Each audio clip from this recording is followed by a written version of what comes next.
नमस्कार विद्यार्थी मित्रांनो, प्रोफेसर दिनेश कदम पाटील सर या यूट्यूब चॅनलवर महाराष्ट्रातील तमाम भावी स्टेनोग्राफर अधिकाऱ्यांचं मी सहर्ष हार्दिक स्वागत करतो। विद्यार्थी मित्रांनो, येत्या 26 डिसेंबर 2022 रोजी मंत्रालय स्टेनोग्राफरची आपली लेखी परीक्षा होणार आहे। मला महाराष्ट्रातून बहुतांश विद्यार्थ्यांचे फोन आले आणि विचारू लागले की सर आपला पॅटर्न TCS ठरवणार का, IBPS ठरवणार का, आणखीन कोणी ठरवणार। तर मित्रांनो लक्षात घ्या, आपल्याकडे स्वतंत्र आयोग नेमलेला आहे, तो म्हणजे MPSC महाराष्ट्र लोकसेवा आयोग। तोच स्वतः पेपर या ठिकाणी काढणार आहे आणि तेच पेपरसुद्धा कंडक्ट करणार आहेत। पूर्ण प्रक्रिया ही MPSC अंतर्गतच होणार आहे मित्रांनो, त्यामुळे इतर कुठल्याही भूलथापांना बळी न पडता आयोगाचा ज्या प्रकारे पॅटर्न होता आपला तोच पॅटर्न राहणार आहे। आयोगाने जो आपल्याला अभ्यासक्रम दिलेला आहे तोच अभ्यासक्रम राहणार आहे, त्यामुळे इतर ठिकाणी गोंधळाची परिस्थिती मनामध्ये होऊ देऊ नका आणि उरलेल्या 10 दिवसामध्ये व्यवस्थित आपला अभ्यास करावा। याच अनुषंगाने मित्रांनो, आज मराठी व्याकरण व शब्दसंग्रहाची अतिशय महत्त्वपूर्ण एक प्रश्नपत्रिका या ठिकाणी मी आपणास उपलब्ध करून देत आहोत। याच पॅटर्नवर आधारित आपला काय असेल, मंत्रालय मराठी स्टेनोग्राफर 80-100-120 चा सामायिक पेपर असेल। दुसरा प्रश्न मुलांचा असा आला की सर माझं 3 पदासाठी अर्ज केलेला आहे, 80-100-120, मग मला 3 हॉल तिकीट आले, मग कसं करायचं। अरे बाबांनो, 3 हॉल तिकीट आले तर तिन्ही हॉल तिकीट परीक्षेला घेऊन जा, परंतु तिन्ही पदासाठीची सामायिक परीक्षा असेल, परीक्षा ही एकच असेल। डिक्टेशन आणि मुलाखतीला क्वालिफाय होण्यासाठी आपल्याला लेखी परीक्षेला, चाळणी परीक्षेला जास्तीत जास्त गुण घेणं अनिवार्य असेल मित्रांनो। तर मित्रांनो, तुमच्या काही शंका कुशंका असतील तर तुम्ही मला थेट फोन देखील करू शकता। माझा मोबाईल नंबर या ठिकाणी मी दिलेला आहे, तुम्हाला स्क्रीनवर दिसत असेल। तसेच विद्यार्थी मित्रांनो, आपल्या परीक्षेमध्ये फक्त एवढाच बदल असेल की आपण पहिले ऑफलाईनला गोल रंगवत होतो, तर या ठिकाणी आपल्याला कम्प्युटराईजवर काय करावं लागेल तर क्लिक करावं लागेल। एवढाच फक्त बदल आहे, बाकी कुठलाही पॅटर्न बदललेला नाही। मी वारंवार सांगतोय, मनाची द्विधा अवस्था होऊ देऊ नका, गोंधळून जाऊ नका। आपला जो काही लेखीचा पॅटर्न होता पूर्वीचा तोच पॅटर्न राहणार आहे मित्रांनो। आणि हे तुम्हाला सिद्ध करून देण्यासाठी कालच्या 1 डिसेंबर तसेच 2 डिसेंबरला काही पदांच्या महाराष्ट्र लोकसेवा आयोगाने पहिल्यांदा महाराष्ट्रामध्ये ऑनलाईन पेपर घेतले। त्यातलाच हा एक पेपर आहे ट्रान्सलेटरचा, की ज्याची जाहिरात 2019ला आली होती आणि त्याची 1 डिसेंबर 2022ला परीक्षा झाली। त्याच पॅटर्नवर जो काही हा ऑनलाईन पॅटर्न आहे आणि ऑनलाईनची परीक्षा झालेली आहे। बघा, सर्व प्रश्न तुम्ही व्यवस्थित समजून घ्या, आपलेसुद्धा प्रश्न याच लेवलचे असतील मित्रांनो। मी वारंवार सांगतोय की ऑफलाईन आणि ऑनलाईनमध्ये कुठलाही आयोगामध्ये बदल होणार नाही। जो आपला ऑफलाईनला असेल तोच पॅटर्न असेल, फक्त फरक एवढाच की आपण ऑफलाईनला गोल रंगवत होतो, इथे मात्र आपण क्लिक करणार आहे, टिक करणार आहे। तर ओके मित्रांनो, वेळ न घालवता आजची प्रश्नपत्रिका सुरू करूया। महाराष्ट्रातील मराठी स्टेनोग्राफरच्या विद्यार्थ्यांच्या दृष्टिकोनातून आगामी होणाऱ्या 26 डिसेंबरच्या परीक्षेसाठी अतिशय महत्त्वपूर्ण ही प्रश्नपत्रिका असेल। तुम्हाला पॅटर्न लक्षात येईल। प्रस्तुत प्रश्नपत्रिका ही ट्रान्सलेटर या पदाची आहे आणि आयोगाने हा पहिला ऑनलाईन पेपर घेतलेला आहे। यामध्ये 40 गुणांचं मराठी व्याकरण आहे आणि 40 गुणांचं इंग्रजी व्याकरण आहे मित्रांनो, तत्पूर्वी मी माझ्या संपूर्ण क्लास नोट्स जे आहेत ते टॉपिक वाईज क्लास नोट्स तुम्हाला उपलब्ध करून देत आहो व्हॉट्सॲपवर केवळ 99 रुपयामध्ये। यामध्ये आम्ही तुम्हाला टॉपिक वाईज नोट्स, टॉपिक वाईजच्या प्रश्नपत्रिका आणि मराठीच्या एकत्रित आयोगाच्या धर्तीवर तयार केलेल्या 50 गुणांच्या, की ज्या प्रश्नपत्रिकेमध्ये मराठी व्याकरण, शब्दसंग्रह आणि उतारा असेल, अशा 50 गुणांच्या प्रश्नपत्रिका आम्ही तुम्हाला उपलब्ध करून देत आहोत केवळ फक्त आणि फक्त 99 रुपयामध्ये। स्क्रीनवर दिसत असलेल्या मोबाईल नंबरला तुम्ही फोनपे किंवा गुगल पे करा, त्याची स्क्रीनशॉट याच नंबरला पाठवा आणि तुम्हाला लगेच सर्व प्रश्नपत्रिका आम्ही आणि सर्व मराठीचं ऑल मटेरियल तुम्हाला उपलब्ध करून देऊ. मित्रांनो, 2008 असेल, 2012, 15 आणि 18 माझ्या नोट्समधले जशास तसे प्रश्न पडलेले आहेत आणि मला खात्री आहे येणाऱ्या 26 डिसेंबरलासुद्धा तुम्हाला जशास तसे प्रश्न दिसतील. प्रश्नपत्रिका झाल्याच्यानंतर, पेपर झाल्याच्यानंतर तुम्ही मला निश्चित फोन करून कळवू शकता. तर मित्रांनो, सुरू करूया आजची ट्रान्सलेटर या पदाची महाराष्ट्र लोकसेवा आयोगाने घेतलेली पहिली ऑनलाईन परीक्षेचा पेपर. याच पॅटर्नवर आपला काय असेल मित्रांनो, मराठी स्टेनोग्राफरचा पेपर असेल. तर बघा या ठिकाणी प्रश्न क्रमांक 1, भौतिक या शब्दाचा विरुद्धार्थी शब्द व त्याचा योग्य विग्रह असलेला पर्याय कोणता? अभौतिक जे नैसर्गिक नाही ते, ब आध्यात्मिक धार्मिक वृत्ती असणारा, क रासायनिक रसायनाची माहिती असणारा, ड सांप्रदायिक विशिष्ट संप्रदायाचा अनुयायी. आणि याचे ऑप्शन असे असतील, 1 नंबर फक्त बरोबर बाकी सर्व चूक, 2 ब फक्त बरोबर बाकी सर्व चूक, 3 ब आणि क फक्त बरोबर बाकी सर्व चूक, 4 ड फक्त बरोबर बाकी सर्व चूक. तर मित्रांनो, या प्रश्नाचं योग्य उत्तर असेल या ठिकाणी पर्याय क्रमांक 1. हे काय असेल या ठिकाणी योग्य उत्तर असेल मित्रांनो. तर बघा या ठिकाणी पहिलाच प्रश्न मित्रांनो टोटली आयोगाने CSAT लेवलमध्ये या ठिकाणी आपल्याला विचारलेला आहे. आणि बहुतांश विद्यार्थ्यांचा गैरसमज असा आहे की ऑनलाईन पेपर आहे म्हणजे वन लाईनरचे प्रश्न असतील. ते चुकीची संकल्पना आहे मित्रांनो. या ठिकाणी बघा 40 प्रश्नांमध्ये आयोगाने किती CSAT प्रश्न विचारले. पहिलाच प्रश्न हा CSAT होता. ओके, भौतिक या शब्दाचा विरुद्धार्थी शब्द व त्याचा योग्य विग्रह असलेला पर्याय कोणता? तर याचं योग्य उत्तर आहे फक्त बरोबर बाकी सर्व चूक. हे काय असेल याचं योग्य उत्तर असेल मित्रांनो. पुढे पाहूया प्रश्न क्रमांक 2, पांढरे स्वच्छ दात मुखास शोभा देतात या वाक्यातील उद्देश कोणते? आता बघा मित्रांनो, हा आहे वाक्य पृथक्करणचा प्रश्न आणि आपल्याला वाक्य पृथक्करणावर किमान 2 प्रश्न निश्चितरित्या परीक्षेला विचारल्या जाणार म्हणजे जाणार. तर या ठिकाणी बघा, उद्देश म्हणजे दुसरे तिसरे काही नसून, मग काही चौथी आहे का? उद्देश म्हणजे दुसरे तिसरे काही नसून वाक्यातला कर्ता होय. आणि कर्ता हा 2 प्रकारचा असतो, प्रत्यक्ष कर्ता आणि अप्रत्यक्ष कर्ता. क्रियापदाने दाखविलेली क्रिया करणारा जो कोणी असतो त्याला आपण कर्ता म्हणतो, त्यालाच उद्देश म्हणतो. तर बघा या ठिकाणी पांढरे स्वच्छ दात मुखास शोभा देतात. पर्याय क्रमांक 1 पांढरे स्वच्छ, पर्याय क्रमांक 2 दात, पर्याय क्रमांक 3 मुखास आणि पर्याय क्रमांक 4 शोभा. तर या ठिकाणी बघा याचं योग्य उत्तर असेल पांढरे स्वच्छ दात मुखास शोभा देतात. देणारे काय? तर देणारे दात. पर्याय क्रमांक 2 हे या ठिकाणी काय असेल याचं योग्य उत्तर असेल मित्रांनो. अशा रीतीचा हा दुसरा प्रश्न वाक्य पृथक्करणावर विचारला. त्यानंतर पाहूया तिसरा प्रश्न, खालीलपैकी कोणता गट विरुद्धार्थी शब्दाचा नाही? तर मित्रांनो, प्रश्न वाचताना आपल्याला व्यवस्थित या ठिकाणी समजून घ्यावं लागेल. इथे प्रश्न काय विचारला? विरुद्धार्थी शब्दाचा गट नसणारा ओळखायचा आहे आपल्याला.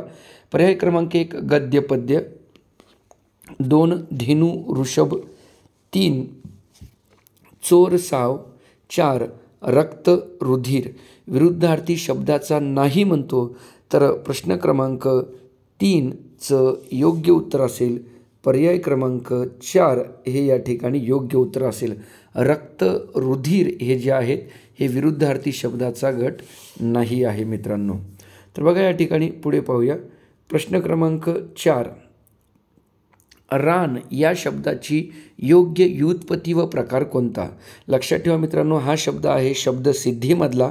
शब्दसिद्धीचे प्रामुख्याने 2 प्रकार, सिद्ध शब्द आणि साधित शब्द. सिद्ध शब्दाचे तत्सम, देशी, परभाषीय आणि परदेशी शब्द आणि साधित शब्दाचे या ठिकाणी अभ्यस्त शब्द, सामासिक शब्द, उपसर्ग घटित शब्द आणि प्रत्यय घटित शब्द असे प्रकार पडतात. आणि शब्दसिद्धीवर आपल्याला निश्चितरित्या 2 प्रश्न देखील विचारू शकतात, म्हणजे 2 प्रश्न विचारल्याच जाणार मित्रांनो. म्हणून व्यवस्थित शब्दसिद्धी हा घटकसुद्धा करा.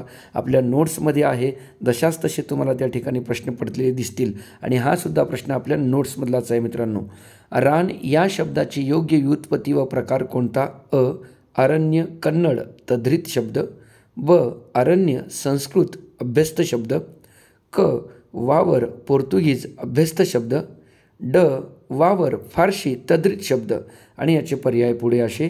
1 क्रमांक अ फक्त बरोबर बाकी सर्व चूक, 2 ब फक्त बरोबर बाकी सर्व चूक, 3 ब आणि क फक्त बरोबर बाकी सर्व चूक, 4 ड फक्त बरोबर बाकी सर्व चूक. प्रश्न क्रमांक 4चे योग्य उत्तर आहे पर्याय क्रमांक 2 हे या ठिकाणी योग्य उत्तर असेल मित्रांनो. ब फक्त बरोबर बाकी सर्व चूक. अरण्य हा संस्कृत शब्द आहे मित्रांनो, हा तत्सम शब्द आहे आणि तो अभ्यस्त शब्द आहे. अभ्यस्त शब्द कशाला म्हणायचं की जे शब्द पुनरुक्त होऊन आलेले असतात त्यांना अभ्यस्त शब्द म्हणायचं. आणि अभ्यस्त शब्दाचे 3 प्रकार अंश अभ्यस्त, पूर्ण अभ्यस्त आणि अनुकरणवाचक. अंश अभ्यस्त शब्दामध्ये अंशतःच भाग कामाचा असतो, बाकीचा भाग निरर्थक असतो. जसं दगड बिगड, कपडा लता, गाजर पारखी वगैरे वगैरे. म्हणजे या ठिकाणी अर्धाच भाग जो आहे तो कामाचा असतो आणि अर्धा भाग निरर्थक असतो. ओके, तर अशा प्रकारचं हे शब्दसिद्धीवर या ठिकाणी आपल्याला प्रश्न विचारला. प्रश्न क्रमांक 4 हा विचारलेला होता मित्रांनो. आणि आपल्याला 2 प्रश्न हे निश्चितरित्या बघा स्टेनोग्राफरच्या परीक्षेला शब्दसिद्धीवर असतील. मी जे काय सांगतोय ते तुम्ही फक्त व्यवस्थित लक्षात करून ठेवा, नोट करून ठेवा. प्रश्नपत्रिका झाली की मला थेट फोन करा मित्रांनो. ओके, पुढचा प्रश्न पाहूया. प्रश्न क्रमांक 5. प्रश्न क्रमांक 5 हा आयोगाने यापूर्वी विचारलेला आहे, फक्त त्यामध्ये थोडासा फेरबदल केलेला आहे मित्रांनो. आणि दुसरा एक मुद्दा की प्रश्न क्रमांक 4मध्ये ज्यावेळी आयोग प्रश्न विचारायचा की रान असं कुठल्या भाषेतला शब्द आहे, तत्सम तद्भव देशी परभाषी असं विचारायचा. परंतु याला मॉडिफाईड करून आयोगाने यामध्ये त्याची व्युत्पत्ती आणि त्याचा प्रकार असं विचारलेलं आहे. म्हणजे नुसती आपल्याला घोकणपट्टी आता चालणार नाही, तर ती आपल्याला कन्सेप्ट क्लिअर असणं काय आहे इथं गरजेचं आहे मित्रांनो. ॲक्च्युअली मित्रांनो हा पेपर 1 डिसेंबरला झालेला आहे. यांची आन्सर की आणखीन आयोगाने उपलब्ध केलेली नाही. मी आन्सर की तयार करून याची उत्तरं सांगत आहो मित्रांनो आपणास. मी प्रश्नपत्रिका अगोदरच टाकणार होतो, परंतु तब्येत ठीक नसल्यामुळं आणि कामाच्या व्यापामुळं ही प्रश्नपत्रिका आपल्याला उशिराने उपलब्ध होत आहे.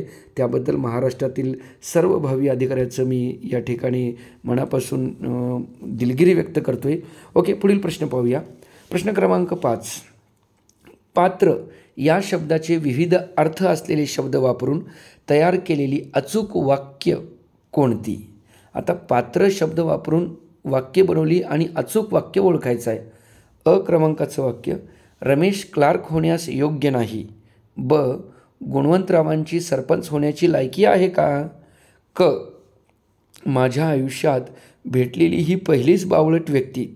ड पुराच्या पाण्याने नदीचा विस्तार वाढला आहे. आणि याचे पर्याय असे असतील. पर्याय क्रमांक 1 अ व क बरोबर बाकी सर्व चूक. 2 अ व ड बरोबर बाकी सर्व चूक. 3 अ ब व ड बरोबर क फक्त चूक. अ ब व ड बरोबर क फक्त चूक बरोबर आहे. चौथा पर्याय ब फक्त चूक बाकी सर्व बरोबर. तर या ठिकाणी बघा आयोगाने थोडंसं आपल्याला या ठिकाणी कन्फ्यूज करायचा इथे प्रयत्न केला बघा 5व्या प्रश्नामध्ये. आणि 5व्या प्रश्नाचं योग्य उत्तर आहे मित्रांनो पर्याय क्रमांक 4 ब फक्त चूक बाकी सर्व जे आहेत ती विधानं काय असतील या ठिकाणी मित्रांनो बरोबर असतील. फक्त या ठिकाणी चौथं म्हणजे ब फक्त चूक म्हणजे दुसरं विधान जे आहे ते चुकीचं आहे. बाकी सर्व विधानं जी आहेत मित्रांनो ती काय आहेत बरोबर आहेत. प्रश्न क्रमांक 6 पाहूया. प्रश्न क्रमांक 6 हरिहर, विटीदांडू हे शब्द द्वंद्व समासाच्या कोणत्या उपप्रकारची उदाहरणे आहेत? मित्रांनो समास या घटकाचा व्हिडिओ आपण यूट्यूबवर यापूर्वी टाकलेला आहे. पोट प्रकारासहित टाकलेला आहे. तुम्ही निश्चितरित्या ते बघून घ्या. आणि आता जे नव्याने आलेलं आहेत घटक आपल्या समासामध्ये ते सुद्धा मी यूट्यूबच्या व्हिडिओमध्ये टाकलेलं आहे मित्रांनो आणि माझ्या नोट्समध्ये सुद्धा आहे. तर या ठिकाणी बघा समास हा जो टॉपिक आहे हा टोटली संस्कृतमधून मराठीमध्ये आलेला आहे मित्रांनो. तर बघा समास सम अधिक अस बरोबर समास होतो. आणि समास म्हणजे काय तर समास म्हणजे भाषेची काटकसर, भाषेची आम्हाला काटकसर करता आली पाहिजे. ज्या प्रकारे आपण पैशांची काटकसर करतो, पैसा खूप आहे म्हणून उधळतो का? नाही. त्याच प्रकारे आम्हाला भाषेची काटकसर करता आली पाहिजे म्हणून या ठिकाणी समास हा धडा आपल्या व्याकरणामध्ये ठेवलेला आहे. आता समासाचे 4 प्रकार अव्ययीभाव समास, तत्पुरुष समास, द्वंद्व समास आणि बहुव्रीही समास. ज्या सामासिक शब्दाचे पहिले पद महत्त्वाचे असते तो अव्ययीभाव समास. ज्या सामासिक शब्दाचे दुसरे पद द्वितीय पद महत्त्वाचे असते तो तत्पुरुष समास. आणि ज्या सामासिक शब्दाचं पहिलं आणि दुसरं ही दोन्हीही पदे महत्त्वाची असतात ते द्वंद्व समास. आणि ज्या सामासिक शब्दाचं पहिलं आणि दुसरं ही दोन्ही पदे महत्त्वाची नसून कुठलं तरी तिसरंच पद महत्त्वाचं असते तो बहुव्रीही समास. तर या ठिकाणी सोपा थोडं प्रश्न करून आपल्याला विचारलं, डायरेक्ट पोटप्रकार विचारला. हरिहर विटीदांडू हे कोणत्या द्वंद्व समासाची उदाहरणे आहेत? पर्याय क्रमांक 1 समाहार द्वंद्व समास. पर्याय क्रमांक 2 इतरेतर द्वंद्व समास. पर्याय क्रमांक 3 वैकल्पिक द्वंद्व समास. पर्याय क्रमांक 4 अतिरिक्त द्वंद्व समास. तर प्रश्न क्रमांक 6 चे योग्य उत्तर आहे मित्रांनो इतरेतर द्वंद्व समास. पर्याय क्रमांक 2 हे या ठिकाणी योग्य उत्तर असेल.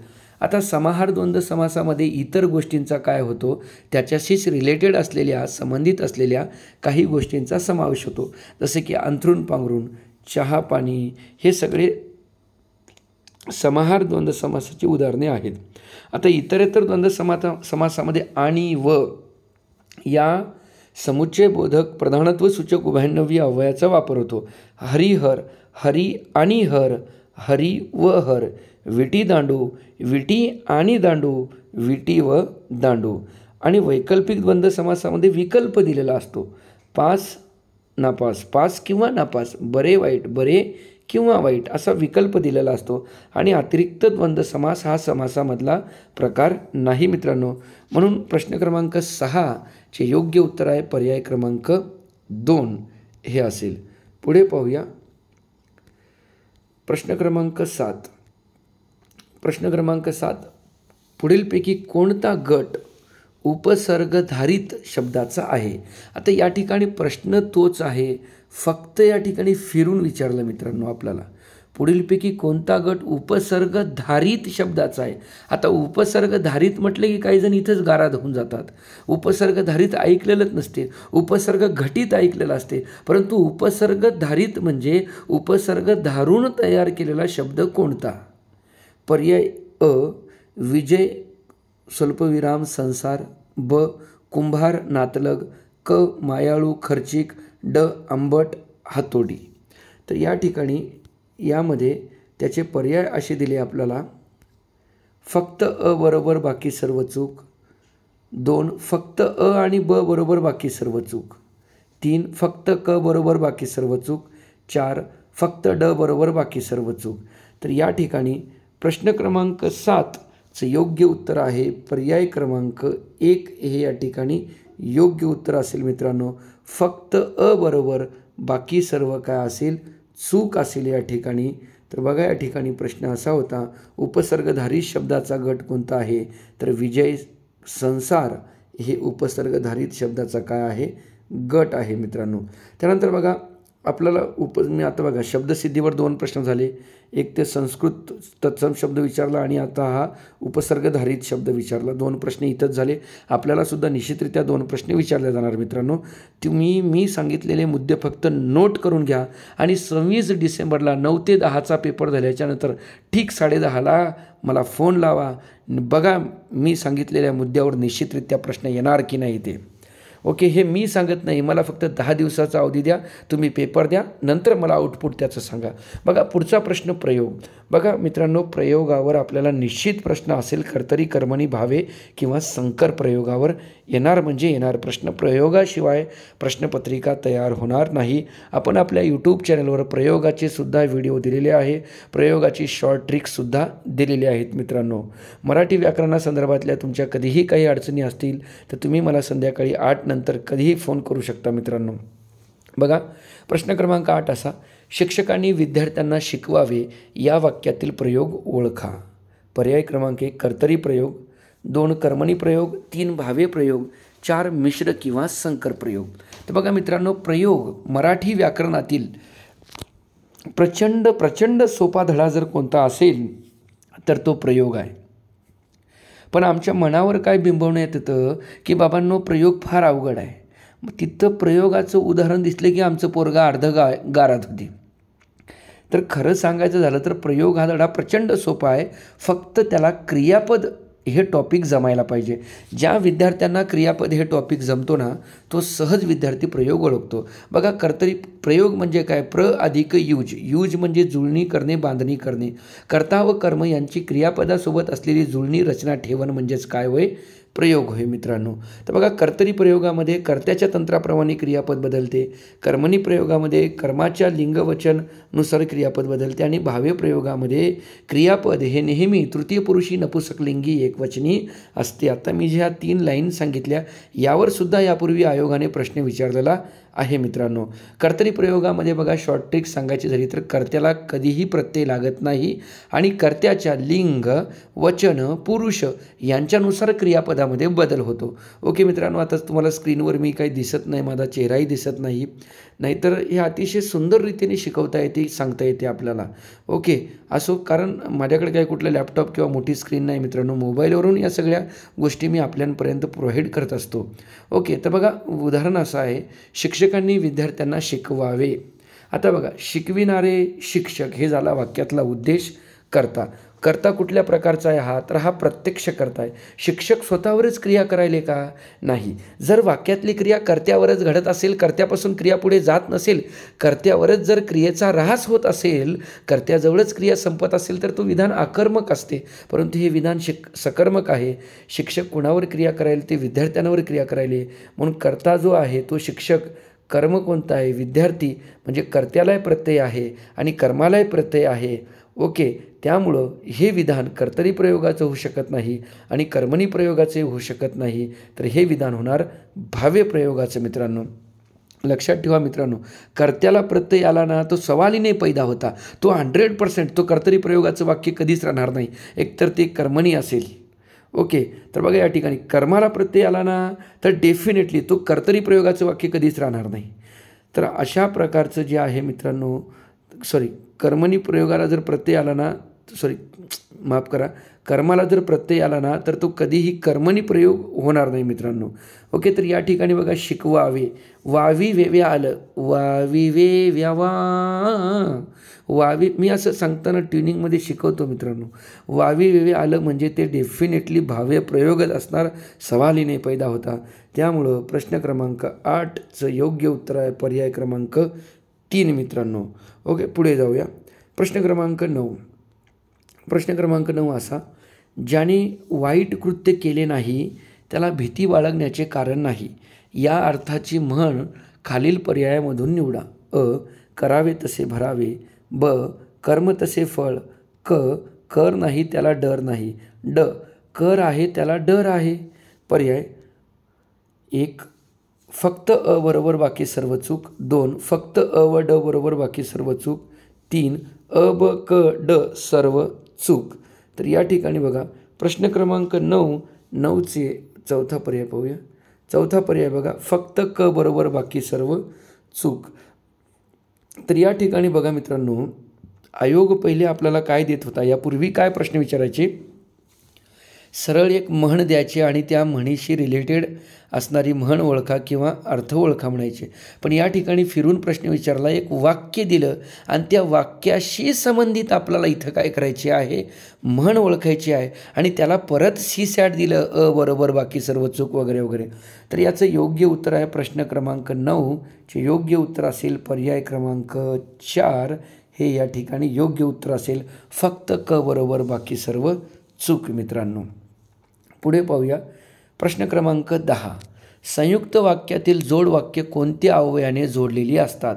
आता बघा, या ठिकाणी मित्रांनो आपल्याला 101% वाक्याच्या प्रकारावर प्रश्न राहणार म्हणजे राहणार. नोट करून घ्या मित्रांनो, मी जे जे मुद्दे सांगतोय ते. चुकीचं जर झालं ना मित्रांनो, तर बिंदास्त फोन करून शिव्या द्या. आज चुकणारच नाही दादा.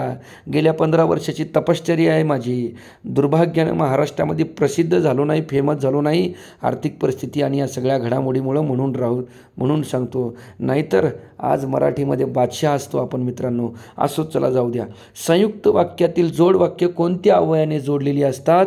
तर पर्याय क्रमांक 1 शब्दयोगी अव्यय, 2 उभयान्वयी अव्यय, 3 केवल प्रयोगी अव्यय, 4 क्रियाविशेषण अव्यय. याचं योग्य उत्तर असेल पर्याय क्रमांक 2 उभयान्वयी अव्यय. तर बघा, आपल्याला वाक्याच्या प्रकारावर निश्चित प्रश्न असेल आणि वाक्याचे प्रकार आपल्याला कधी जमतील, तर ज्यावेळी आम्हाला उभयान्वयी अव्यय जमेल त्याच वेळी आम्हाला वाक्याचे प्रकार जमतील मित्रांनो. ओके, उभय म्हणजे 2 आणि अन्वय म्हणजे संबंध. 2 छोटी वाक्य जोडणाऱ्या परंतु स्वतः मात्र कुणालाही जोडून न येणाऱ्या शब्दाच्या अविकारी जातीला उभयान्वयी अव्यय म्हणतात. आणि उभयान्वयी अव्ययाचे 2 प्रकार, प्रधानत्वसूचक आणि गौणत्वसूचक. प्रधानत्वसूचकचे 4 प्रकार, समू, विक, न्यून, परी. समुच्चयबोधक, विकल्पबोधक, न्यूनत्वबोधक, परिणामबोधक. आणि गौणत्वसूचकचे 4 पोट प्रकार, प्रधानाला सौकाऊस, स्वरूपबोधक, कारणबोधक, उद्देशबोधक आणि स्वरूपबोधक. ह्या ट्रिक्स आहेत मित्रांनो. हे जर आलं आपल्याला तरच आपल्याला वाक्याचा प्रकार जमतो. पुढे पाहूया प्रश्न क्रमांक 11. देवाने तुमचे भले करावे हे वाक्य कोणता अर्थ व्यक्त करते? तर मित्रांनो, हे क्रियापद टॉपिकमधला प्रश्न आणि क्रियापद जे आहे, क्रियापदाचे अर्थावरून पडणारे प्रकार, स्वार्थ, आज्ञार्थ, विद्यार्थ, संकेतार्थ. आपल्याला देखील एक प्रश्न निश्चितरित्या क्रियापदाच्या अर्थावर असेल, क्रियापदाच्या काळावर असेल. ही काळ्या दगडावरची पांढरी रेष आहे मित्रांनो. तर बघा, देवाने तुमचे भले करावे, विधानार्थी, संकेतार्थी, विद्यार्थी, आज्ञार्थी. तर प्रश्न क्रमांक 11 चे योग्य उत्तर आहे पर्याय क्रमांक 4 आज्ञार्थ. लक्षात ठेवा मित्रांनो, आज्ञार्थ वाक्यामध्ये आज्ञाच केली जात नाही. आज्ञेचे 2 प्रकार, सौम्य आज्ञा, तीक्ष्ण आज्ञा. तर या व्यतिरिक्त आशीर्वाद सुद्धा काय केला जातो? व्यक्त केला जातो.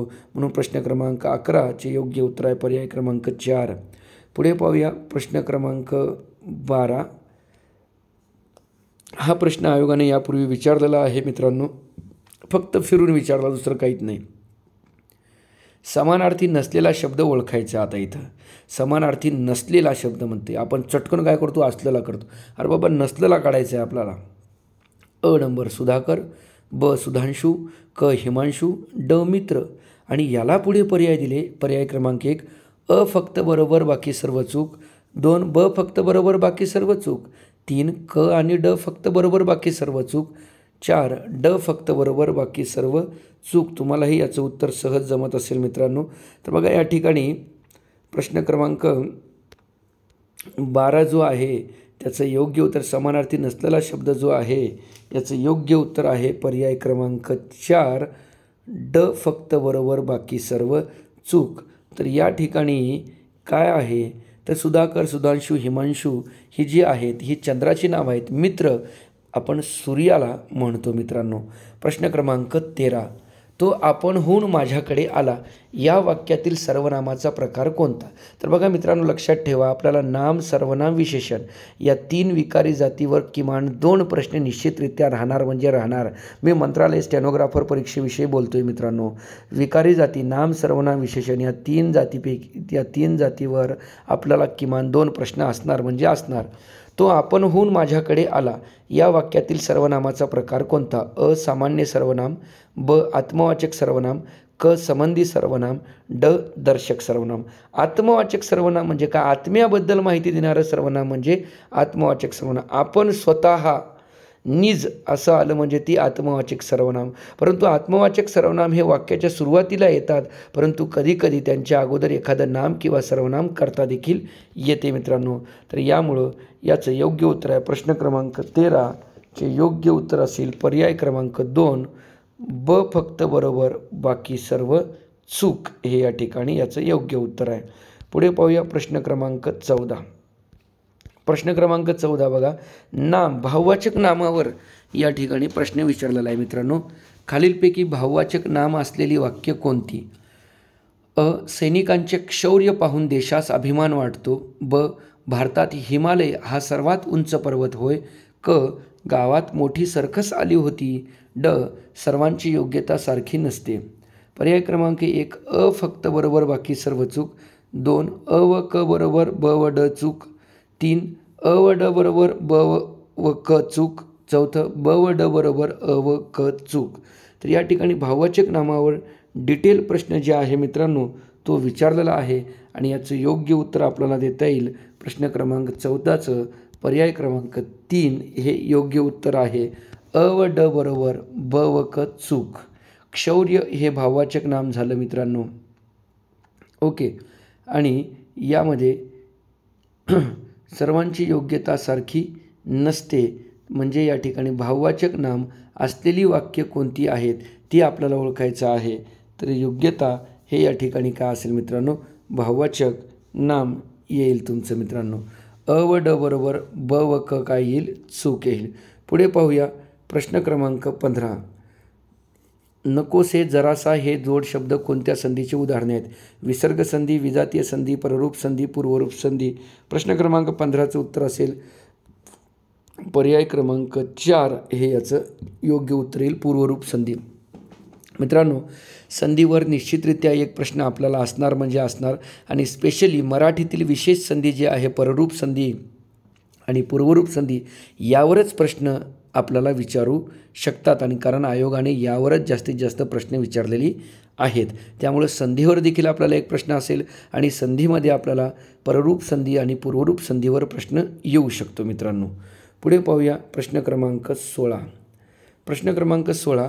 आज सूर्य मावळला तेव्हा मी घरीच होतो या क्रियाविशेषण वाक्याचे केवळ वाक्य रूपांतरण ओळखा. तर बघा, सेंटेन्स ट्रान्सफॉर्मेशन वाक्य रूपांतरणावर एक प्रश्न आपल्याला विचारला जाऊ शकतो. वाक्य रूपांतरण हा धडा टोटली आपण इंग्रजी व्याकरणामधून मराठीमध्ये आलेला आहे मित्रांनो. तर बघा, सुरुवातीला या क्रियाविशेषण वाक्याचं केवळ वाक्य करायचं आहे.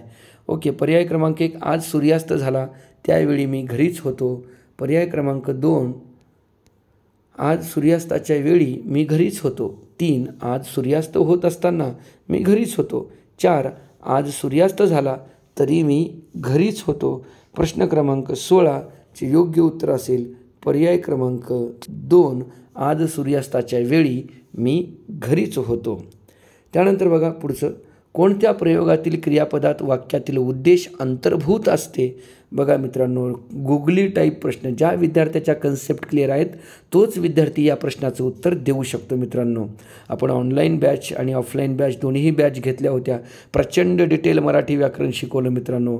निश्चितरित्या त्या विद्यार्थ्यांना माझ्या बॅचचा फायदा होईल अशी आशा व्यक्त करतो, आणि परमेश्वराला सुद्धा विनंती करतो की जे मी कष्ट घेतलेत त्याला निश्चितरित्या परमेश्वरानं फळ द्यावं आणि ते विद्यार्थी सर्व सक्सेस व्हावेत या ठिकाणी परीक्षेत. तर बघा, या ठिकाणी काय केलं आयोगाने? काहीच केलं नाही. प्रयोगावर दुसरा प्रश्न विचारला. पहिला एक शिक्षकांनी विद्यार्थ्यांना शिकवावे, आणि हा दुसरा प्रश्न, कोणत्या प्रयोगातील क्रियापदात वाक्यातील उद्देश अंतर्भूत असतो? म्हणजे उद्देश हा असतोच. पर्याय क्रमांक 1 अकर्तृक भावे, 2 शक्य भावे, 3 समापन भावे, 4 कर्मणी भावे. प्रश्न क्रमांक 17चे योग्य उत्तर आहे मित्रांनो पर्याय क्रमांक 1 अकर्तृक भावे.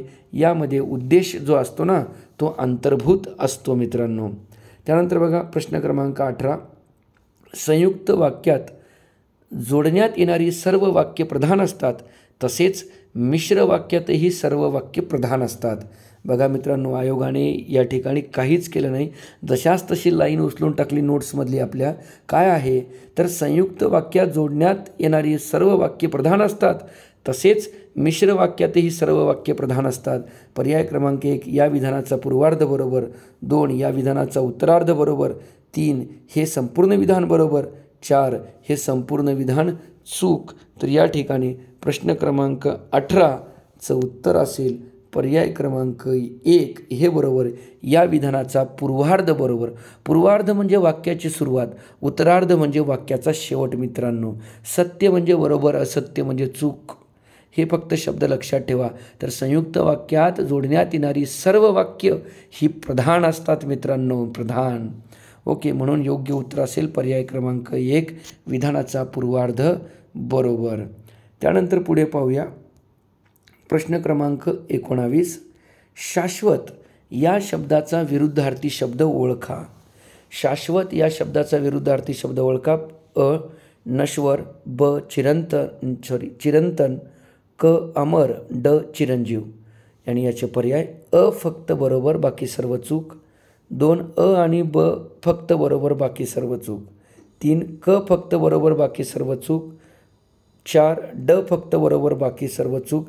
बघा या ठिकाणी सोपाच प्रश्न आहे. काय विचारला? शाश्वत या शब्दाचा विरुद्धार्थी शब्द ओळखा, आणि त्याला सीसॅट या ठिकाणी आयोगाने टाकलं मित्रांनो.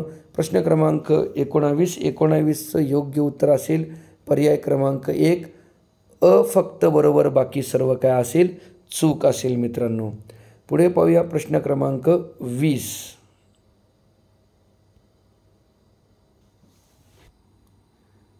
पुढे बघा मित्रांनो, प्रश्न क्रमांक 20. भोजनोत्तर थोडेसे चालण्याचा परिपाठ या शब्दसमूहासाठी योग्य पर्याय निवडा. तर म्हणजे शब्दसमूहाबद्दल एक शब्द, वन वर्ड सबस्टिट्यूशन, यावर निश्चितरित्या एक प्रश्न असेल मित्रांनो. आता हा सोपाच प्रश्न आहे, फक्त फिरून विचारला, गुगली टाकण्याचा प्रयत्न केला. भोजनोत्तर म्हणजे भोजन झाल्याच्या नंतर थोडेसे चालण्याचा परिपाठ, सप्तपदी, ब पाऊलवाट, क शतपावली, ड फिरस्ती. आणि पर्याय असे आणि क फक्त बरोबर, बाकी सर्व चूक. 2 ब फक्त बरोबर, बाकी सर्व चूक. 3 क फक्त बरोबर, बाकी सर्व चूक. 4 ड फक्त बरोबर, बाकी सर्व चूक. तर प्रश्न क्रमांक 20चे या ठिकाणी योग्य उत्तर असेल पर्याय क्रमांक 3 क फक्त बरोबर, बाकी सर्व चूक. शतपावली, भोजन झाल्याच्या नंतर थोडंसं आपण जे चालतो त्याला शतपावली म्हणतात मित्रांनो. तो तिथं भोजनोत्तर असा शब्द वापरला आयोगाने, दुसरं काहीच नाही यामध्ये. प्रश्न क्रमांक 21कडे जाऊया. प्रश्न क्रमांक 21. अचल या शब्दाचा समानार्थी शब्द ओळखा. मित्रांनो लक्षात ठेवा, आपल्याला समानार्थी शब्द, विरुद्धार्थी शब्द यावर देखील प्रश्न निश्चितरित्या विचारणार म्हणजे विचारणार. ही काळ्या दगडावरची पांढरी रेष आहे मित्रांनो. अचल या शब्दाचा समानार्थी शब्द ओळखा. शैल, ब पदर, क चर, ड अस्थिर. आणि पर्याय असे 1 फक्त बरोबर, बाकी सर्व चूक. 2 ब फक्त बरोबर, बाकी सर्व चूक. 3 ब आणि क फक्त बरोबर, बाकी सर्व चूक. 4 ड फक्त बरोबर, बाकी सर्व चूक. तर मित्रांनो ही प्रश्नपत्रिका टाकण्याचा उद्देश एवढाच आहे. महाराष्ट्रातील माझ्या तमाम बंधू आणि भगिनी जे आहेत ते स्टेनोग्राफरची तयारी करतात आणि मंत्रालयाची परीक्षा आता त्यांची 26 डिसेंबरला आहे. त्यांचा गैरसमज असा आहे की आपला पेपर TCS IBPS काढेल, तर TCS IBPS आपला पेपर काढणार नाही मायबाप हो. आपला पेपर महाराष्ट्र लोकसेवा आयोगच काढणार आहेत, तेच सेटअप करणार आहेत. आणि तुम्हाला समजण्यासाठी कालच्या 1 डिसेंबरला झालेली महाराष्ट्रातली आयोगाने घेतलेली पहिली ऑनलाईन परीक्षा आणि त्याचं मराठी आहे हे विचार करा. त्याला देखील CSAT लेवलचे प्रश्न विचारलेले आहेत. गट कचं पद आहे हे. आपलं तर 100-120 हे गट ब ची पद आहेत आणि 80 हे गट कचं पद आहे. आपल्याला सुद्धा याच धर्तीवर पेपर येईल मित्रांनो. आपले सुद्धा बहुतांश प्रश्न 50पैकी जवळपास 25 ते 28 प्रश्न हे CSAT लेवलचे असतील मित्रांनो. म्हणून व्यवस्थित तयारी ठेवा. प्रत्येक कन्सेप्ट क्लिअर करून घ्या. घाबरून जाऊ नका. जेव्हा जेव्हा डिप्रेशन आलं, तुम्हाला वाटलं, बिंदास्तपैकी मला फोन करा, तुम्हाला चार्जिंग देण्याचं काम मी करेल मित्रांनो. तर अचल या शब्दाचा समानार्थी शब्द ओळखायचा होता या ठिकाणी आणि याचं योग्य उत्तर आहे प्रश्न क्रमांक 21चं पर्याय क्रमांक 1 हे या ठिकाणी योग्य उत्तर आहे. फक्त बरोबर, बाकी सर्व चूक. सांगायचा उद्देश फक्त मित्रांनो एवढाच की आपला पेपरसुद्धा याच लेवलचा येईल. त्यामुळे ऑफलाईनची जी आपण तयारी करत होतो तीच तयारी आहे. फक्त गोल करण्याऐवजी टिक करायचं आहे मित्रांनो. मी हे का सांगतोय, कारण महाराष्ट्रातले माझे बरेचसे भाऊ आणि बहिणी कन्फ्यूज आहेत. परीक्षेला जाईपर्यंत ते कन्फ्यूज राहू नाही, त्यांच्या मनातली भीती दूर व्हावी, सगळ्या गोष्टी क्लिअर व्हाव्या म्हणून तुम्हाला सांगतोय मित्रांनो. हे सगळं माझा संपूर्ण आवाज बसलेला आहे, तरीसुद्धा या ठिकाणी मी तुम्हाला व्हिडिओच्या माध्यमातून सांगण्याचा प्रयत्न करतोय मित्रांनो. तुमच्या यशाच्या वाट्यामध्ये थोडासा खारीचा वाटा असेल माझा जरी, तर निश्चितरित्या या व्हिडिओला लाईक करा मित्रांनो. तर बघा पुढे, घरी जाताना पुलाजवळ उजाडले या वाक्याचा प्रयोग कोणता. आता बघा प्रयोगावर हा तिसरा प्रश्न आयोगाने विचारला इथे. घरी जाताना पुलाजवळ उजाडले, पर्याय क्रमांक 1 भावे प्रयोग, 2 कर्मकर्तरी प्रयोग, 3 नवीन कर्मणी प्रयोग, 4 भावकर्तरी प्रयोग. प्रश्न क्रमांक 22चं जशाच तसं आपल्या नोट्समधलं उदाहरण आहे मित्रांनो. प्रश्न क्रमांक 22चं योग्य उत्तर आहे पर्याय क्रमांक 4 भावकर्तरी प्रयोग. ज्या आता हे काय आहे, भावकर्तृक क्रियापद आहे त्याचंच जशाच तसं कॉपी पेस्ट आहे मित्रांनो. उजाडले, गडगडते, मळमळते, सांजावले हे जे उदाहरणे आहेत ते अकर्तृक भावकर्तृक क्रियापदाची आहेत आणि ती सर्व उदाहरणे हे भावकर्तरी प्रयोगामध्ये या ठिकाणी येतात मित्रांनो, भाव्य प्रयोगामध्ये येतात. आता उजाडणारे काय, काहीच नाही, त्याच्यामुळे याला करता स्पष्ट नसतो. अमुक अमुक फलांजी बिस्तांजी असा करता दाखवता येत नाही, म्हणून त्याला भावकर्तृक म्हणतात. आणि याचं योग्य उत्तर आहे पर्याय क्रमांक 4. आणि हे सुद्धा उदाहरण नोट्समधलं तशाच तसं या ठिकाणी आयोगाने विचारलेलं आहे मित्रांनो. आपल्या संपूर्ण नोट्स उपलब्ध आहेत केवळ 99 रुपयामध्ये. व्हॉट्सॲपवर एका क्लिकवर तुम्हाला नोट्स मिळून जातील मित्रांनो. मला 99 रुपये फोनपे किंवा गुगल पे करा, तुम्हाला सर्व डिटेल्स नोट्स दिल्या जातील. सोबत टॉपिक वाईज पेपरसुद्धा आहेत आणि 50 गुणांचे आयोगाच्या धर्तीवर ज्या प्रकारचा हा पेपर आहे याच प्रकारच्या आपल्या प्रश्नपत्रिका देखील आहेत मित्रांनो. निश्चितरित्या तुम्हाला त्याचा फायदा होईल. आणि 99 रुपये ही काय फार मोठी रक्कम नाही. मी ते सर्व मोफतच दिलं असतं, परंतु मोफत देण्याला काही किंमत नाही आज, म्हणून त्याचं नाममात्र शुल्क आकारलेलं आहे मित्रांनो. ओके, पुढे जाऊया आता. प्रश्न क्रमांक 23. वर्णमालेवर प्रश्न विचारला. वर्णमाला खतरनाक शिकवतो, वर्णमाला खतरनाक, अतिशय प्रचंड डिटेल आहे वर्णमालेची नोट्स. महाराष्ट्रामध्ये कुठल्याही 30 मालखानाचे काढून बघा, त्याच्यापेक्षा डिटेल आपल्याजवळ नोट्स आहे मित्रांनो. 1 नाही 2 नाही, महाराष्ट्रातले 22 पुस्तकं वाचून तयार केलेली नोट्स आहे. ओके, ज्या व्यंजनांचा उच्चार नाकाद्वारे होतो त्यांना टिंबटिंब म्हणतात. मृदू व्यंजने, अनुनासिके, उष्म व्यंजने. आता पुढे काय पर्यायाकडे जात नाही, वेळ भरपूर व्हायला, तर याला म्हणायचं काय, अनुनासिक व्यंजने. पुढे जाऊया. प्रश्न क्रमांक 24. प्रश्न क्रमांक 24 वर्णमालेवरच आहे परत पुन्हा मित्रांनो. प्रश्न क्रमांक 24सुद्धा. ज्या अक्षरात 2 किंवा अधिक व्यंजने प्रथम एकत्र येऊन शेवटी त्यात एक स्वर मिसळतो त्यास काय म्हणतात मित्रांनो? मायबापा शपथ सांगतो, जशाच तशी ही व्याख्या मी भाषा धड्यामध्ये दिलेली आहे. भाषा धड्यामध्ये, कारण भाषा शिकवताना मी भाषेमध्ये विविध संकल्पना असतात. वर्ण म्हणजे काय, शब्द म्हणजे काय, वाक्य म्हणजे काय, हे सगळं तिथं दिलेलं आहे. आणि तिथेही दिली, सोबतच वर्णमाला धड्यातसुद्धा ही व्याख्या दिलेली आहे. ज्यांनी नोट्स घेतलेले आहेत त्यांना विचारा, किंवा ज्यांनी बॅचेस केलेले आहेत त्यांना विचारा. जशाच तसं लाईन बाय लाईन आहे मित्रांनो. या ठिकाणी ज्या अक्षरात 2 किंवा अधिक व्यंजने प्रथमतः एकत्र येऊन शेवटी त्यात एक स्वर मिसळतो त्या काय म्हणतात?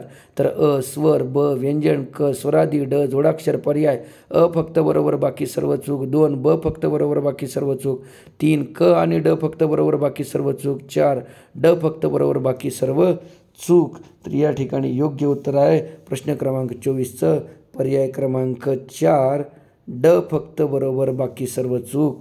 ज्या अक्षरात 2 किंवा अधिक व्यंजने प्रथम एकत्र येऊन शेवटी त्यात एक स्वर मिसळतो त्याला जोडाक्षर म्हणायचं मित्रांनो.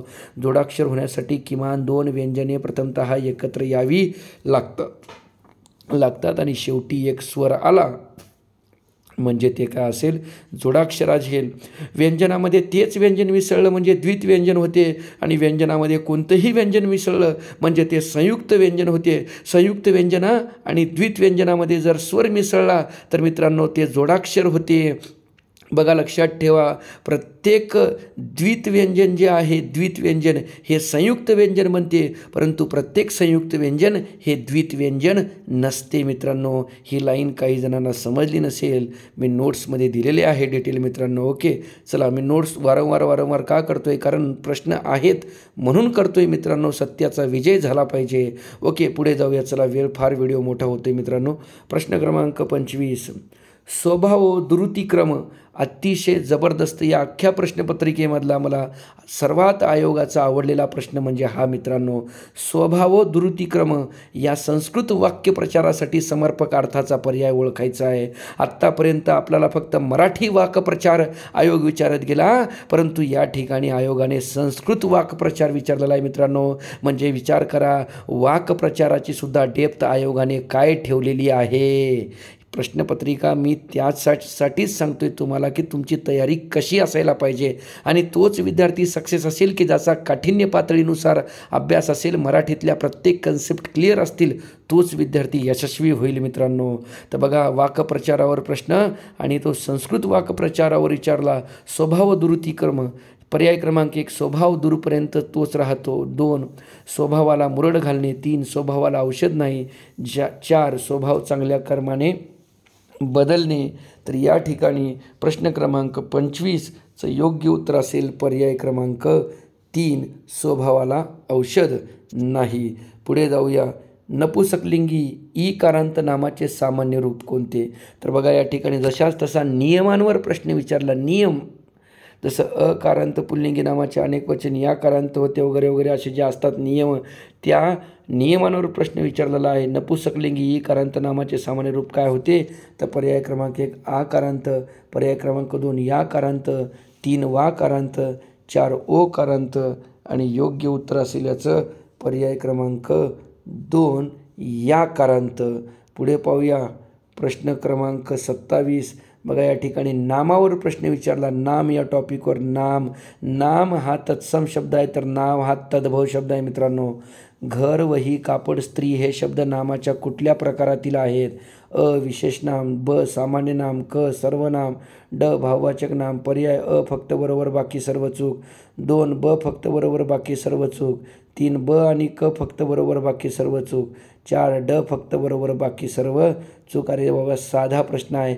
ही सर्व काय आहेत? आपली सामान्य नामं आहेत, म्हणून ब फक्त बरोबर बाकी सर्व चूक हे या ठिकाणी काय असेल मित्रांनो? याचं योग्य उत्तर असेल. ओके, पुढे जाऊया मित्रांनो. प्रश्न क्रमांक 28. विठ्ठलाची उभ्या उभ्या झालेली भेट मनाला फारसे समाधान देत नाही. या वाक्यातील अधोरेखित शब्दसमूहासाठी योग्य वाक्प्रचार निवडा. वाक्प्रचारावर आयोगाने दुसरा प्रश्न विचारला. लक्षात ठेवा मित्रांनो, आपल्याला सुद्धा 2 प्रश्न वाक्प्रचारावर असतील आणि 2 प्रश्न म्हणीवर असेल. आपल्याला समानार्थक म्हण विचारतील, आपल्याला समानार्थक वाक्प्रचार विचारू शकतात किंवा एखादं वाक्य देतात आणि त्या वाक्याशी रिलेटेड वाक्प्रचार सांगा असा देखील प्रश्न येऊ शकतो. म्हणून व्यवस्थित बाळांनो वाचन ठेवा रे बाबांनो.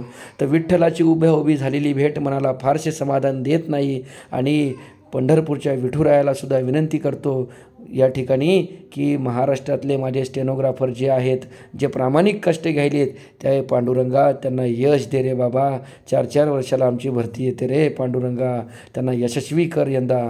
ओके, तर या बघा पर्याय पहिला पर्याय धूळ पेर, दुसरा पाय धूळ, 3 धूळ भेट, 4 धूळ वाफ. याचं काय सांगायची गरज नाही, तुम्हाला सहज उत्तर आलं असेल. याला काय म्हणायचं? उभ्या उभी झालेली भेट म्हणजेच धूळ भेट असेल मित्रांनो. पुढे जाऊया प्रश्न क्रमांक 29 कड. आता बघा या ठिकाणी वाक्प्रचार व त्याचा अर्थ बघा. तिसरा प्रश्न वाक्प्रचारावर विचारला आणि तो जोड्या लावाच्या माध्यमातून विचारला. आता आम्ही काही जण म्हणतात ऑनलाईन पेपर आहे, जोड्या लावा कशाला मारायला येतील. हे बघ ऑनलाईनच पेपर आहे, परंतु आयोगाने जोडी लावा विचारली, ते बी वाक्प्रचारामध्ये विचारली. तर बघा ABCD काय? बोळवण करणे, फारकत घेणे, पुंगी बंद करणे, पोटशूळ उठणे. इकडं गप्प बसणे, मत्सर करणे, संबंध तोडणे, निरोप देणे. मी डायरेक्ट उत्तर सांगतो मित्रांनो, व्हिडिओ फार मोठा होत आहे. 29चं उत्तर आहे पर्याय क्रमांक 1 हे या ठिकाणी काय असेल? याचं योग्य उत्तर असेल. तर बघा बोळवण करणे म्हणजे निरोप देणे, फारकत घेणे म्हणजे संबंध तोडणे, पुंगी बंद करणे म्हणजे या ठिकाणी काय येईल? गप्प बसविणे आणि पोटशूळ उठणे म्हणजे मत्सर करणे असं या ठिकाणी काय असेल? याचं उत्तर असेल. पुढे प्रश्न क्रमांक 30. बाप दाखव नाहीतर श्राद्ध कर या म्हणीचा योग्य अर्थ कोणता? आणि आमच्या आदरणीय कुलकर्णी सरांचं हे प्रसिद्ध वाक्य आहे, जे महाराष्ट्रामधले स्टेनोग्राफरचे विद्यार्थ्यांना मार्गदर्शन करतात, ते आमचे कुलकर्णी सर. आणि कुलकर्णी सर नेहमी वाक्य दाखवतात, पोरांना म्हणतात आमच्या की बाबांनो तुला डिक्टेशन घेता आलं पाहिजे. बाप दाखव नाहीतर श्राद्ध कर हे वाक्य वाचलं की मला कुलकर्णी सरांची आठवण आली. बघा या म्हणीचा योग्य अर्थ कोणता? आणि कुलकर्णी सर जे आहेत ते आमच्या वसमतचे आहेत, भाग्यधाम लघुटंकलेखन संस्थेचे संचालक, ज्यांनी महाराष्ट्रामध्ये हजारो अधिकारी घडवले, हजारो मुलामुलींचे या ठिकाणी संसार जे आहेत ते संसार वसवले.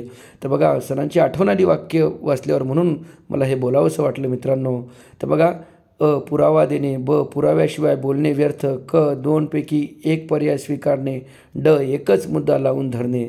आणि पर्याय अ फक्त बरोबर बाकी सर्व चूक, 2 ब फक्त बरोबर बाकी सर्व चूक, 3 क फक्त बरोबर बाकी सर्व चूक, 4 क आणि ड फक्त बरोबर बाकी सर्व चूक. या ठिकाणी प्रश्न क्रमांक 30 आणि प्रश्न क्रमांक 30चं योग्य उत्तर आहे पर्याय क्रमांक 3 हे याचं योग्य उत्तर असेल. क फक्त बरोबर बाकी सर्व चूक. मित्रांनो व्हिडिओ थोडा मोठा होत आहे, फास्टमध्ये घेतो आहे. प्रश्न क्रमांक 31, साखरेचा भाव भडकतो या वाक्यातील कर्त्याची विभक्ती आहे, तीच ठेवून वाक्याचे भूतकाळात रूपांतर कसे होईल. बघा आपल्याला काळावर प्रश्न निश्चितरित्या एक असणारच आहे. पर्याय क्रमांक 1, साखरेचा भाव भडकला. 2, साखरेचा भाव भडकेल. 3, साखरेचा भाव भडकू शकतो. 4, साखरेचा भाव भडकला जाईल. प्रश्न क्रमांक 31चं उत्तर आहे योग्य पर्याय क्रमांक 1, साखरेचा भाव भडकला हे याचं योग्य उत्तर असेल. प्रश्न क्रमांक 32, ज्या समासात दोन्ही पदे प्रधान असतात किंवा ज्यामध्ये त्यांचा समाहार प्रधान असतो त्यास कोणता समास म्हणतात. आत्ताच सांगितलं होतं थोड्या वेळापूर्वीच मित्रांनो, बघा त्याच्यावरच प्रश्न आला. द्वंद्व समास, बहुव्रीही समास, अविभाव समास, तत्पुरुष समास. आता डायरेक्ट उत्तर सांगतो बघा याचं. फक्त बरोबर बाकी सर्व काय असेल चूक असेल. त्यानंतर बघा प्रश्न क्रमांक 33, वस्तुस्थितीपेक्षा तिचे अवडंबरच मोठे या अर्थाची म्हण ओळखा. म्हणीवर दुसरा प्रश्न, नाव मोठे लक्षण खोटे, कानामागून आली तिखट झाली. 3, अंगापेक्षा बोंगा मोठा, आयत्या बिळावर नागोबा. योग्य उत्तर असेल नाव मोठे लक्षण खोटे. बघा मित्रांनो आपल्याला सुद्धा म्हणीवर 2 प्रश्न निश्चित असतील, वाक्प्रचारावर 2 प्रश्न निश्चित असतील, समासावर 2 प्रश्न निश्चित असतील, वर्णमालेवर 2 प्रश्न निश्चित असतील, नाम सर्वनाम विशेषण यावर 2 प्रश्न निश्चित असतील, संधीवर 1 प्रश्न निश्चित असेल. ओके, चला पुढे जाऊया. एकाच धातूला निरनिराळे उपसर्ग लावून जे निरनिराळ्या अर्थाचे शब्द तयार होतात त्यांना काय म्हणतात. उपसर्ग घटित शब्द, ब प्रत्यय घटित शब्द, क सामासिक शब्द, ड अभ्यस्त शब्द. 1 नंबर फक्त बरोबर बाकी सर्व चूक. 2 ब फक्त बरोबर बाकी सर्व चूक. 3 आणि क फक्त बरोबर बाकी सर्व चूक. 4 ड फक्त बरोबर बाकी सर्व चूक. तर या ठिकाणी याचे योग्य उत्तर असेल प्रश्न क्रमांक 34चं योग्य उत्तर असेल पर्याय क्रमांक 1. मित्रांनो पुढे पाहूया. म्हणी व त्याचे अर्थ याच्या योग्य जोड्या जुळवा. ABCD असे. बुडत्याचा पाय खोलात, भरवशाच्या म्हशीचा टोंगा, ढोंग धतुरा, हाती कटोरा, बैल गेल्याने झोपा केला. ढोंगी माणसाच्या नादी लागून नुकसान करून घेणे, अनेक बाजूंनी नुकसान होणे, नुकसान झाल्यावर उपाय करणे, ज्याच्यावर विश्वास ठेवावा त्यानेच विश्वासघात करावा. तर प्रश्न क्रमांक 35चं बघा या ठिकाणी डायरेक्ट उत्तर सांगतो मित्रांनो. पर्याय क्रमांक 4 हे या ठिकाणी याचं योग्य उत्तर असेल. ओके, पुढे जाऊया. प्रश्न क्रमांक 36 ते 40. मित्रांनो व्हिडिओ फार मोठा होत आहे. तर प्रश्न क्रमांक 36 ते 40 जो आहे तो काय आहे, उतारा आहे. मित्रांनो बघा आता ऑनलाईनचा पेपर केवढा भयानक उतारा टाकला आयोगाने, तुम्हाला स्क्रीनवर दिसत असेल. तर हा एवढा मोठा एका पानाचा उतारा आयोगाने टाकलेला आहे मित्रांनो, आणि याच्यावर उतार्यावर 4 प्रश्न विचारलेली आहेत. तर अशा प्रकारची ही प्रश्नपत्रिका होती. तर उतारा आता काही वाचत नाही सगळा मित्रांनो. अशा प्रकारची ही प्रश्नपत्रिका आहे. उतार्याला सुद्धा CSAT लेवलचे जे आहे ते आयोगाने प्रश्न विचारलेले आहेत. तर मित्रांनो सांगायचा भाग मला एवढंच होतं तुम्हाला की आपली स्टेनोग्राफर मंत्रालयाची परीक्षा उद्याच्या 26 डिसेंबरला आहे आणि आपलासुद्धा ऑनलाईन पेपर आहे. तर आपला पेपरसुद्धा याच पॅटर्नवर येईल मित्रांनो, लक्षात ठेवा. मी टॉपिक सांगतो आहे, भाषा लिपी व्याकरण यावर 1 प्रश्न येईल, 3 पैकी 3 धड्यावर 1 प्रश्न. त्यानंतर वर्णमालेवर 2 प्रश्न, संधीवर 2 प्रश्न, शब्दांच्या जातीची सुरुवात, ओके, विकारी अविकारी कसे, शब्द म्हणजे काय, पद म्हणजे काय, विकृती प्रकृती म्हणजे काय, हे सगळं, नाम सर्वनाम विशेषण या 3 जातीवर किमान 2 प्रश्न असेल. नामाचा लिंग विचार वचन विचार यांच्यावर 1 प्रश्न असेल. सामान्य रूप यावर 1 प्रश्न असेल. ओके, लिंगावर असेल तर वचनवर नसेल, वचनावर असेल तर लिंगावर नसेल. सामान्य रूपावर 1 प्रश्न निश्चित असेल. ओके, क्रियापदावर निश्चित 1 प्रश्न असेल. क्रियापदाचा काळ व अर्थ यावर 1 प्रश्न असेल. अविकारी जाती, क्रिया विशेषण अव्यय, शब्दयोगी अव्यय, केवळ प्रयोगी अव्यय यांच्यावर 1 प्रश्न येऊ शकतो, येणारच 1 प्रश्न येणारच. ओके, त्यानंतर बघा वाक्याकडे जाऊया. वाक्याच्या प्रकारावर निश्चितरित्या 1 प्रश्न असेल. वाक्य रूपांतरणावर 1 प्रश्न निश्चित असेल. वाक्य पृथक्करणावर 2 प्रश्न असतील. समासावर 1 ते 2 प्रश्न असतील. अलंकारावर 1 प्रश्न असेल. वाक्प्रचारावर 2 प्रश्न असतील. म्हणीवर 2 प्रश्न असतील. समानार्थी शब्दावर प्रश्न असेल. त्यानंतर विरुद्धार्थी शब्दावर प्रश्न असेल. शब्दसमूहाबद्दल 1 शब्दावर असेल आणि अलंकारिक शब्दावर असेल. आणि शब्दसिद्धी या टॉपिकवर सुद्धा आपल्याला किमान 2 प्रश्न असतील. मित्रांनो मला ही प्रश्नपत्रिका टाकण्याचा उद्देश माझा एवढाच होता मित्रांनो की आपला ऑनलाईन पेपर आहे आणि हा ऑनलाईनच पेपर आहे. MPSCने महाराष्ट्रात पहिल्यांदा ऑनलाईन पेपर घेतला तो म्हणजे या पदाचा आणि त्यांना मराठी 40 गुणाचा आहे. तर त्याच्यामध्ये पाहिलं आपण की किती प्रश्न CSAT लेवलचे आहेत. एकदम सोपी प्रश्नपत्रिका आहे. फक्त डोक्याचा वापर करा, गोंधळून जाऊ नका, व्यवस्थित प्रश्न सोडवा आणि 60 मिनटामध्ये आपल्याला 60 मिनटाच्या प्रश्नपत्रिकेमध्ये 20 मिनटामध्ये मराठी सोडवणं झालं पाहिजे आणि 40 मिनटामध्ये बुद्धिमत्ता. मित्रांनो, आणखीन डिटेल यावर व्हिडिओ मी करणारच आहे. मित्रांनो, जर तुम्हाला माझ्या नोट्स पाहिजे असतील तर 9922 033 567 या नंबरला तुम्ही मला फोनपे किंवा गुगल पे 99 रुपये करा. त्याची स्क्रीनशॉट त्याच व्हॉट्सॲप नंबरला मला पाठवा, म्हणजेच 9922 033 567 याच नंबरला मी तुम्हाला माझ्या संपूर्ण topic wise notes, topic wise paper आणि मराठीचे एकत्रित केलेले 50 गुणांचे पेपर लगेच तुम्हाला देईल. मित्रांनो, आणि आजपासून आम्ही रोज एक पेपर जो आहे तो सोडून घेत आहोत, तो देखील तुम्हाला निश्चितरित्या उपयोगाचा असेल. तर मित्रांनो, प्रश्नपत्रिका कशी वाटली हे तुम्ही मला कमेंट बॉक्समध्ये कमेंट करून कळवा. माझी तब्येत ठीक नसताना, आवाज बसलेला असतानासुद्धा, म्हणजे आवाज बोलता येत नसतानासुद्धा मी या ठिकाणी तुमच्यासाठी हा व्हिडिओ बनवलेला आहे. निश्चितरित्या या व्हिडिओला भरभरून दाद द्या, कमेंट द्या. आणि आगामी काळात दुसरी खुशखबर अशी की महसूल विभाग जे आहे आपलं, तलाट्याच्या 4122 जागा आहेत.